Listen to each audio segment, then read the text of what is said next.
Welcome to the Cantankerous Catholic with Joe Sixpack, the every Catholic guy. Listen to Joe tackle the really tough moral issues, current events, and politics from a Catholic perspective. Now here's Joe Sixpack, the every Catholic guy.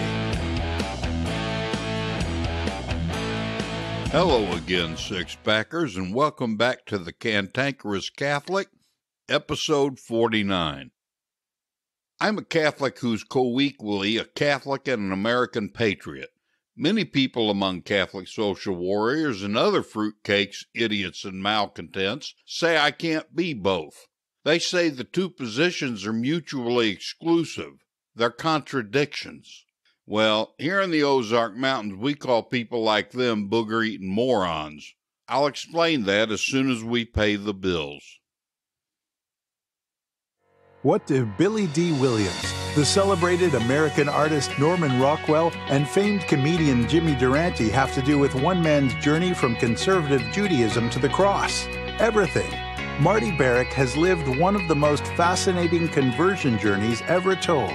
In Calvary Road, Marty's biography, you can read about Marty's military service with Billy D. Williams, how Norman Rockwell helped him pass a college course, how, in his deep abiding love for his late wife, Marty helped Irene travel the road of sanctity, how the times are quickly reaching critical mass for fulfilling prophecy concerning the Jews, and much, much more. Get your copy of Calvary Road by Marty Barrick today, in print or ebook on Amazon, Apple Books, Barnes & Noble, and Kobo. Genuine Catholic teaching aligns perfectly with American patriotism. In fact, a careful reading of the U.S. Constitution would lead the reader to believe it's a governmental document written by Pius XI, who was Pope when it was written.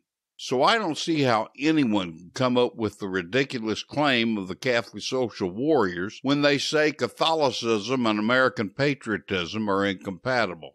Catholic social warriors, inclusive of that abomination known as the United States Conference of Catholic Bishops, promote what is essentially a socialist America, which is most certainly incompatible with the Constitution. An even bigger problem than Catholic social warriors being incompatible with the Constitution is the fact that it's also incompatible with the constant 2,000-year teachings of the Church. Let me preach on it. Archbishop Fulton Sheen once prophetically said, "Who is going to save our church? Not our bishops, not our priests and religious. It's up to the people. You have the minds, the eyes, the ears to save the church. Your mission is to see to it that your priests act like priests, your bishops like bishops, and your religious act like religious." The bark of Peter is sinking, and we laity are being left to drown while the hierarchy float contentedly away in their life rafts. It seems there's no end to the scandals, and it's become painfully clear that the scandal is due to corruption from Pope Francis to many members of the College of Cardinals and local bishops. It must stop, and in fulfillment of Venerable Archbishop J. Sheen's prophetic statement, it is we laity who must stop it. The USCCB and its continued existence is a bad idea on so many levels. As an organization, through its functions, it abrogates much of the legitimate authority of the individual local bishop and more or less makes him subject to the organization as a body. This is contrary to the way Jesus set up the hierarchy of the Catholic Church. The hierarchical structure is supposed to be pope to bishop to priest and deacon to laity. As it is now under the USCCB, the structures become pope to USCCB to bishop. Much like our unconstitutional federal government today, the USCCB places its intrusive and heavy jackboot on the necks of good bishops across the country. In other words, a bishop can't act independently of the USCCB in most situations, although theoretically he's independent of all others beside the Pope. The idea and intention of the USCCB is to show the bishops of the United States to be united in their service to the Church and the Church's members. In reality, it's made each local bishop a servant of the organization rather than the servants of the Church and her people. In 1966, the National Conference of Catholic Bishops was formed as a united organization for our bishops as an experiment that certainly was worthy of being tried, but it's a failed experiment that needs to be stopped. The NCCB became the USCCB and needs to be abolished and all authority returned to the local bishop. It's an abomination to Almighty God. The USCCB finances the Catholic Campaign for Human Development, or CCHD, and Catholic Relief Services, also known as CRS. Those organizational names sound quite innocuous, don't they? But they're far from being innocuous in actuality, because they use our hard-earned dollars, my dollars, your dollars, our dollars, to support such things as artificial contraception, the promotion of abortion, both directly and indirectly, LGBT ideologies, and sanctuary for illegal aliens, all of which are in direct opposition to the constant teachings of the Catholic Church. The Apostolic Letter on the Service of Charity, authored and promulgated by Pope Benedict XVI, says this in Article 10. It is the responsibility of the bishop to supervise the ecclesiastical goods of the charitable agency subject to his authority. It is the duty of the diocesan bishop to ensure that the proceeds of collections made in accordance with Canons 1265 and 1266 CIC and Canons 14 and 15 CCEO are used for their stated purposes. In particular, the diocesan bishop is to ensure that charitable agencies dependent on him do not receive financial support from groups or institutions that pursue ends contrary to the Church's teaching. Similarly, lest scandal be given to the faithful, the diocesan bishop is to ensure that these charitable agencies do not accept contributions for initiatives whose ends or the means used to pursue them are not in conformity with the Church's teaching. Contrary to this papal mandate, the USCCB has a long track record of supporting all sorts of things contrary to Church teaching. In 1969, the USCCB came up with a program aimed at addressing and fighting poverty across the United States. Since its inception, the Catholic Campaign for Human Development has been getting annual contributions from the Catholic faithful and donations from all over the U.S. to achieve its mission and support economic development programs in order to help the less fortunate in society. Likewise, Catholic Relief Services is the official overseas relief and development agency of the USCCB, which is in charge of international charity programs and grants in regions such as Africa, Latin America, and the Middle East. CRS deals with both emergency relief and community-based development initiatives in healthcare, education, and agriculture. As with all Catholic organizations, CCHD and CRS have a mandate to support community projects that strictly adhere to the Catholic Church's teachings. However, both CCHD and CRS are notorious for funding left-wing organizations that often contradict Church teachings by advocating homosexuality, abortion, birth control, illegal immigrants, and liberal political activism. Although it's not a must that recipients of grants be Catholic, they shouldn't violate the Catholic Church's teachings or be involved in anti-Catholic activities. This means screening the grant applicants to weed out groups, individuals, and projects that directly or indirectly go contrary or opposed to Catholic teachings. Grant recipients should abide by Church teachings on abortion, artificial contraception, same-sex marriages, homosexual and lesbian lifestyles, political activism, illegal aliens, Marxist communist ideologies, and radical politics. In fact, the CCHD grant and process timeline on the USCC website says, organizations that receive CCHD funds must not participate in or promote activities that contradict the moral and social teachings of the Catholic Church. For example, organizations that support or promote same-sex marriage, discrimination, racism, capital punishment, abortion, or euthanasia are not eligible for CCHD funding. However, the funding patterns of the CCHD have been criticized for supporting and giving grants to organizations with anti-Catholic causes. Since the Wander Forum Foundation report raised the alarm in 1997 that CCHD funds were being used to aid organizations that oppose Catholic teachings, many groups have been actively involved in investigating the issue. This has raised concerns and criticism about if Catholic funds really go into genuine projects or if they go into groups that violate the social and moral teachings of the Catholic Church. As it turns out, many researches carried by different groups have confirmed the fears that CCHD and CRS have indeed been linked to supporting groups that promote and spread anti-Catholic teachings. Many Catholic groups and dioceses have been prompted to call for reforms in these ministries of the USCCB dealing with grants. Amidst the claims from CCHD that they reformed and put strict screening measures for those seeking grants, the number of these questionable cases are still on the rise today. Sadly, CCHD still supports organizations opposed to Catholic teachings or are affiliated groups that propagate anti-Catholic activities.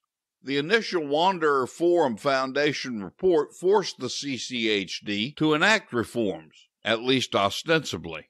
But these touted reforms couldn't be farther from reality. In 2012, the pro-life community produced a second report demonstrating that CCHD funding of progressive networks were pushing the culture of death. In particular, they zeroed in on the Gamaliel Foundation network with over 50 U.S. affiliates receiving $854,500 worth of CCHD grants the previous year. Gamaliel had been a founding member of the Fair Immigration Reform Movement Steering Committee, which in 2010 made an official position statement that homosexual relationships should be recognized as families. CCHD did nothing, and it continues to fund the Gamaliel locals.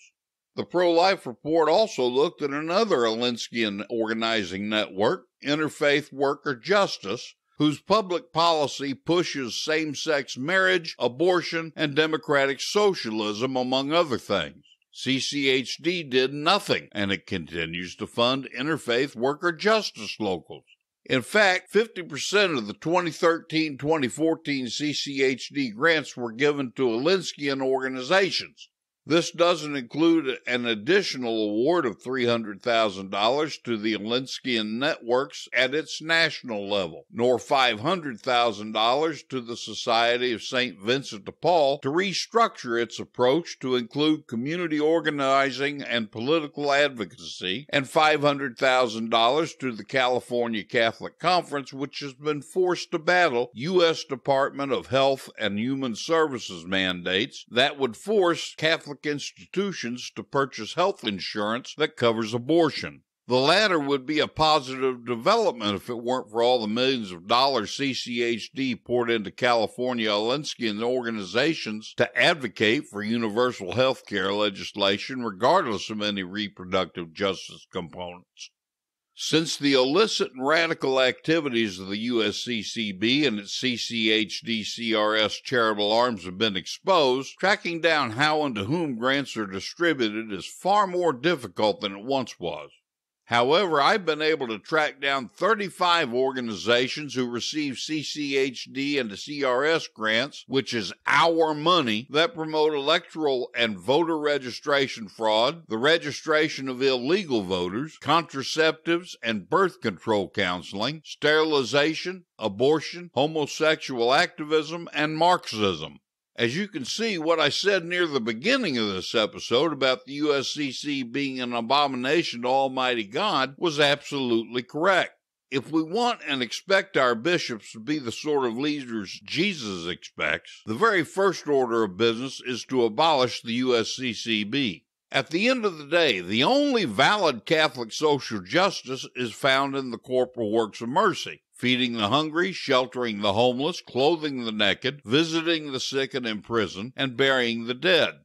It certainly doesn't include contraception, abortion, LGBT ideologies, and sanctuary for illegal aliens. It's time to work toward fulfilling Archbishop Sheen's prophecy that we lay faithful save the Church in America.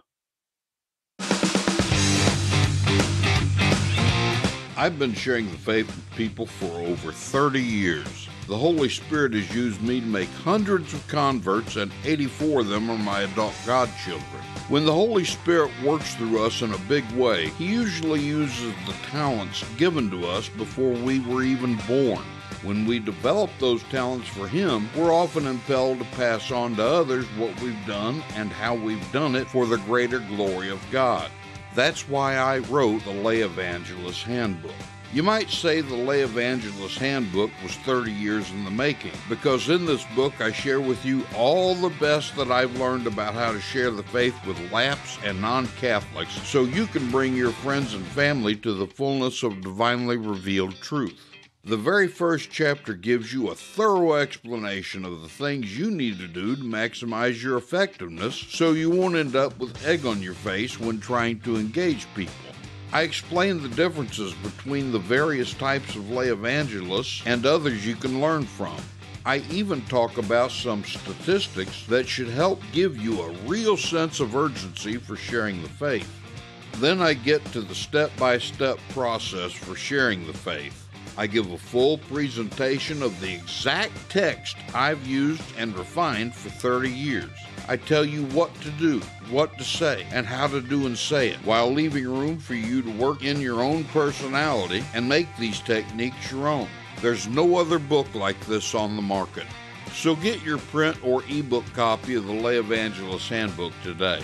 It's available in print on CantankerousCatholic.com or in print and ebook on Amazon and Barnes & Noble.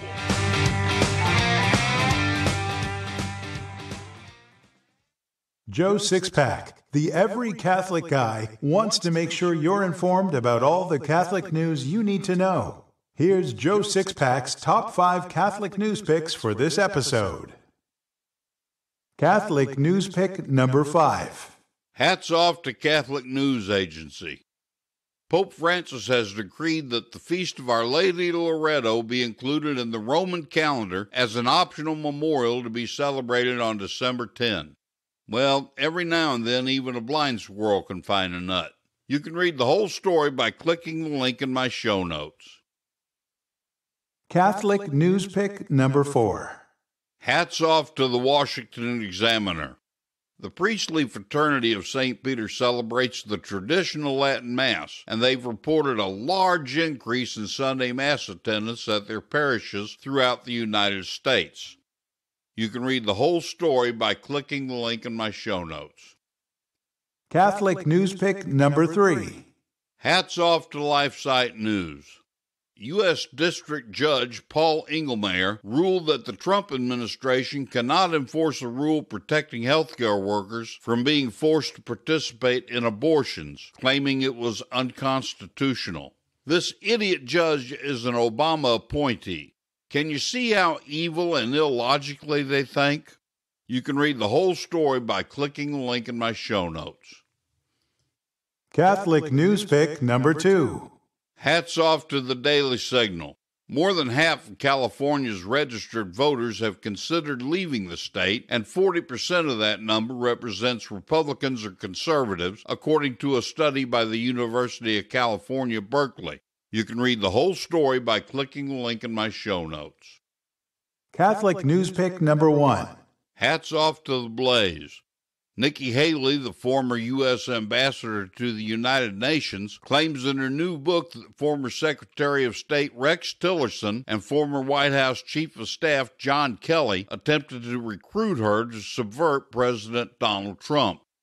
You can read the whole story by clicking the link in my show notes. Warning to snowflakes. If he thinks it, he says it. It's time now for Joe Sixpack's Common Sense Catholic Commentary. You know what burns me up? You know what makes me want to open a 55-gallon drum of whoop-ass? I'm sick to death of these whiny liberal snowflakes who are trying to remake America's culture and society in their own image and likeness. They're always talking about their safe spaces, where they can go to avoid being offended by anything other people do or say. These poor little crybabies think they have a right not to be offended. Well, I've got news for the tender little pansies. Until the Constitution is amended to grant you a right to not be offended, I intend to offend you at every opportunity with my toxic masculinity and blunt presentation of truth. If you don't like it, I'll be happy to buy you a one-way plane ticket to any place where you think you won't be offended. Oh, wait, no such place exists. Sorry, I'll still buy you a one-way plane ticket, though, just as long as you promise not to come back. These spoiled brats have their own set of beliefs about how life in these United States is supposed to be, and those beliefs have the snowflakes as the center of their own universe. If you disagree with them about anything, they call you racist, sexist, homophobe, or a fascist. If their name-calling doesn't cower you into submission, they become the fascists and use some form of violence to get their way. Of course, I don't blame the snowflakes for being the way they are. I blame their parents for forming such a delicate progeny. Mom and Dad reared their kids by being their buddies rather than being parents who used discipline. They're the sort of parents who expected their kids, school, and teachers to do the hard part of child rearing for them, then made life miserable for any teacher who actually tried to discipline their poor little tender children. I was reminded the other day of what life was like in America before all the snowflakes and identity politics. Believe it or not, the trip down memory lane was provided by YouTube. In the late 60s and early 70s, one of the most popular television shows was The Dean Martin Show. For those of you too young to know, Dean Martin was a wildly popular singer and actor, and his show was highly rated. He'd periodically have specials called the Dean Martin Celebrity Roast. The other day, my wife and I sat down in front of the computer surfing for some entertainment on YouTube. We discovered quite a few of the celebrity roasts. In each roast, one person was being honored by celebrity colleagues. The way the man of the hour was honored was by having these celebrity colleagues stand up and tell jokes and throw good-natured insults. There were stars of yesteryear such as Bob Hope, Don Rickles, Milton Berle, Ruth Buzzy, Foster Brooks, and Sammy Davis Jr. My wife and I saw these roasts when they were new about 50 years ago, but we laughed so hard that our abdomens ached. As we watched the roast, something occurred to me. All of these celebrities were men and women, black, white, and Latino. There were even some Jews in the mix. There were also a couple of homosexuals. Every single joke and barb they spoke would be banned today as racist, sexist, homophobic, and fascist, but we laughed our butts off. Contrast those celebrities with modern snowflakes. Those celebrities knew how to make people laugh at themselves, and have a good time. They did it without using vulgar language or being vulgar. For an hour, those celebrities made us forget the problems and challenges we all face every day. Snowflakes? They don't know how to laugh. They do nothing but complain about how tough their lives are, and they want to make sure you get it that they're the very center of your life as well as theirs. They think there's nothing more important than themselves, and they'd be horrified if someone subjected them to a Dean Martin celebrity roast. Well, my wife and I made a decision, and it's a decision we want all the snowflakes to know about. We're going to watch more programming like the Dean Martin Celebrity Roast. We're going to laugh at the sexist, racist, and homophobic jokes told. Because this sort of entertainment makes us think of snowflakes, we're going to laugh at them too. Here's my message to all snowflakes. I don't care if you're offended, and I hope you're offended frequently so you can get a dose of the reality of life. So just shut up, sit down, try not to melt, and quit ruining my life. Can you see yourself making converts? Very few books have ever been written to teach the mechanics of practical Catholic evangelization, something all Catholics are obliged to do. Of the books available, none teach you a step-by-step method for actually cultivating an inquirer, then taking that inquirer all the way to the baptismal font. Until now, nobody is more qualified to teach Catholic evangelization than Joe Sixpack, the Every Catholic Guy. Joe Sixpack has made hundreds of converts since 1988 in small group and one-on-one venues, and 84 of them are his adult godchildren. Consequently, Joe Sixpack, the Every Catholic Guy, is a virtual treasure trove of how-to resources for evangelization. In the Lay Evangelist's Handbook, Joe Sixpack will show you how to become one of God's rock stars of evangelization, what the two primary obligations are for all Catholics that most people don't know, how to begin the journey to becoming a saint, the actual mechanics of productive evangelization, the dangers of nice Catholicism, how to hear God laugh, what to do step by step to win over a convert, and much, much more. Get your copy of the Lay Evangelist's Handbook by Joe Sixpack, the Every Catholic Guide, today in print or ebook on Amazon, Apple Books, Barnes & Noble, and Kobo.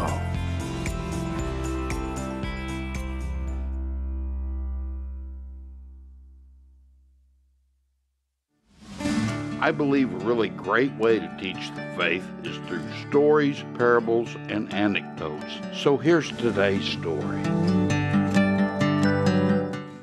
Some years ago, a prominent young doctor of Paris was engaged to a wonderful Catholic girl. One Saturday evening, she asked him to wait while she went to confession. It took her about a half an hour to make her confession, and this made the intended groom angry. He didn't want as a wife a girl who took a half an hour to tell all her sins. He broke off the engagement. Both the doctor and the girl were prominent in Paris, so the newspapers reported the broken engagement. Privately, the doctor explained the reason he broke off the engagement. That reason came to the ear of a wealthy young merchant who reasoned, a girl so conscientious about confession must have a very high moral character. He managed to meet the girl at the home of a friend, and he fell hopelessly in love with her. In due time, he proposed. At their wedding day, the bride received many warm congratulations. Her seriousness about the sacrament of penance won her many admirers and a loving husband. Best of all, the girl's efforts to make a good confession won the approval and smile of God. The more frequently and fervently you receive the sacrament of penance, the more you'll grow in God's grace and favor. Often you'll have only venial sins to confess. You don't have to confess them, but the Church highly recommends that you do so. You can include some mortal sin that's been forgiven in the past to help you work up contrition. A sin that's been forgiven in the past can be absolved over and over again, just like an insult to a friend can be forgiven over and over again. That's it for this episode, Sixpackers. Be sure to come back and listen to next week's episode. If you like the Cantankerous Catholic, be sure to write a review wherever you download it so other like-minded Catholics can more easily find it. And be sure to visit my show notes to get links to other things relevant to this episode. As long as you're on the show notes, drop a comment at the bottom to let me know what you think of this episode or to suggest topics for future episodes. If you happen to be on CantankerousCatholic.com for the show notes, download a free copy of The Best of What We Believe, Why We Believe It, Volume 1, and visit the Joe's Stuff page to get copies of my other books and some really neat coffee mugs. I think you six-packers are the cream of the Catholic crop, and I really appreciate you listening. Just remember, though, comfort and conviction don't live on the same block. This has been the Cantankerous Catholic with Joe Sixpack, the Every Catholic Guy. Thanks for subscribing, and be sure to visit CantankerousCatholic.com to get your free copy of Joe's popular book, The Best of What We Believe, Why We Believe It.